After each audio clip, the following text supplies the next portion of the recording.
All man's miseries derive from not being able to sit quietly in a room alone. No words by any man stand truer in this age than these words from Blaise Pascal. Modern society has developed some negative associations with the idea of being alone. When kids misbehave, parents send them to their rooms to sit in silence as a punishment for their bad behavior. Staying at home alone on a Friday or Saturday night is frowned upon. You'd be considered a loser for doing so, and your friends would ask if you're okay. We've been wired to believe that solitude is our enemy.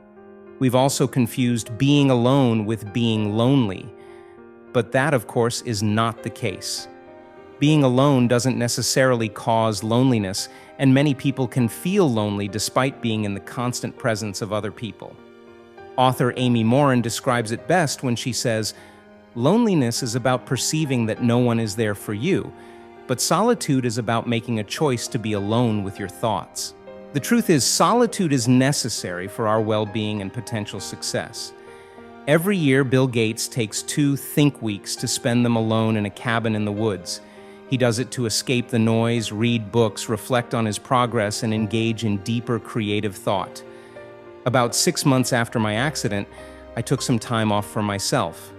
I flew to Sri Lanka on a solo trip and spent a week on a silent retreat. It was bold and scary, and as an extreme extrovert, I never thought in my entire life that I would one day be committing to a week of silence.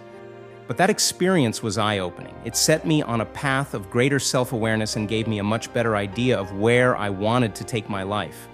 I left the week in a peaceful state of mind with more clarity and 3 clear goals that I wanted to accomplish, and I did. The point I want to make is this: it's essential for your mental health and personal growth to learn how to spend time alone. And perhaps the greatest benefit to solitude is that it gives you a chance to learn more about yourself. Research has come to prove that there are several long-term benefits to solitude. It allows you to learn more about yourself and find your own voice. In a world where information is available at your fingertips and everyone has an opinion to share, sometimes it's incredibly rewarding to trust that you have the answers you seek. All it takes is to build the habit of looking within to converse with yourself. Solitude becomes a medium to learn more about who you are as a person. It empowers you to become comfortable with who you are. The more you learn to shun out external influence, the more comfortable and confident you feel about your authenticity. This confidence, in turn, will project in the future decisions you will make. It boosts your creativity. A recent study found that people who enjoy solitude tend to be more creative. I personally really appreciate my alone time. It allows me to rewind, to reflect, and more so, allow my imagination to wander. Most often, it's when I roam in nature that I get my best ideas.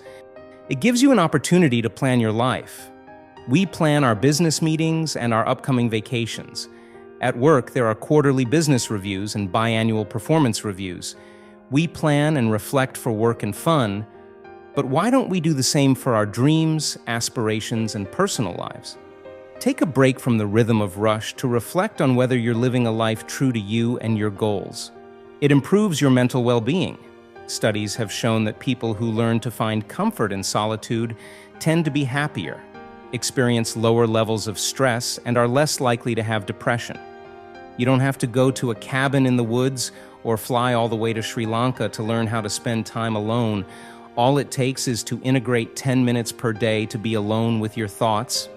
And if that's too difficult to start with, I recommend you block out 10 minutes every Sunday evening for yourself. Is that too difficult of a task to do? I highly doubt it. Are you too busy to steal 10 minutes for yourself? Well, then you definitely need to do so. Here is how you can spend your alone time. Meditate.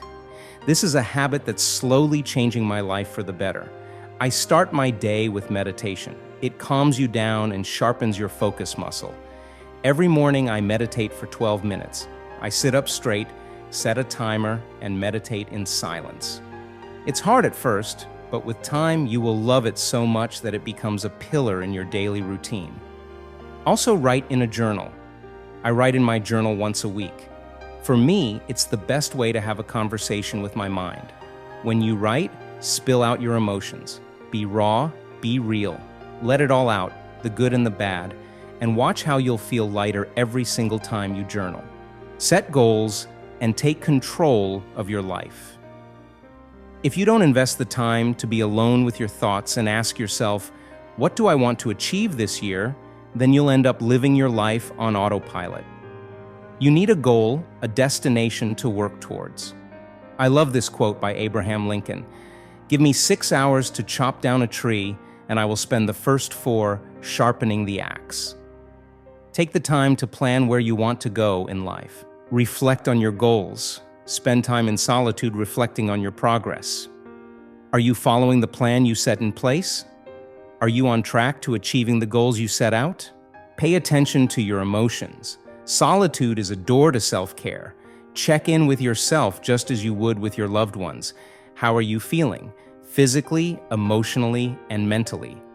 It was Rumi who said, "Yesterday I was clever, so I wanted to change the world.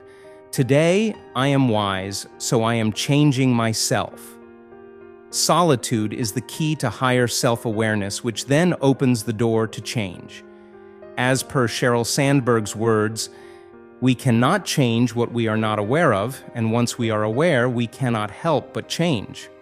It's not easy to be able to sit alone with your thoughts for extended periods of time, but at an age when social connectivity is the constant, it's imperative for our mental health to frequently unplug.